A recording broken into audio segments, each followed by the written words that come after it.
బ్రహ్మాండములను ఈశ్వర స్వరూపంగా చెప్పేశారు. ఈశ్వర, ఈ విశ్వమంతా నిండి నిబిడీకృతమైనటువంటి వాడివి నువ్వే, నువ్వు తండ్రివి. మేము చెయ్యకూడనటువంటి పని ఒకటి చేశాం.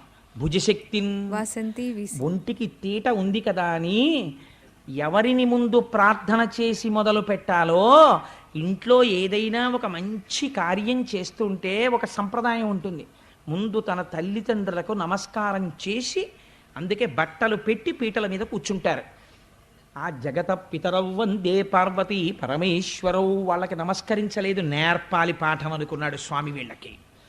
అందుకని ఏమైంది, ఇప్పుడు వెళ్ళి చెప్తున్నారు భుజశక్తిని వెళ్ళి ఆ మందర పర్వతాన్ని పెట్టి చిలికితే అమృతం రాలేదు. హాలాహలంబు జనించే ఏరి కలంఘమై భవనంబు కోలాహలంబు చేసి చిచ్చు లాగమంగుని ప్రాణి సందోహమున్ బ్రతికింపవేదయ దొంగిలింపకనీశ్వర. స్వామి, హాలాహలం బుట్టి లోకాల్ని కాల్చేస్తోంది, అది నువ్వు ఏమనుకోకు, ఇలా అన్నామని నువ్వు బుచ్చేసుకో స్వామి అన్నారు.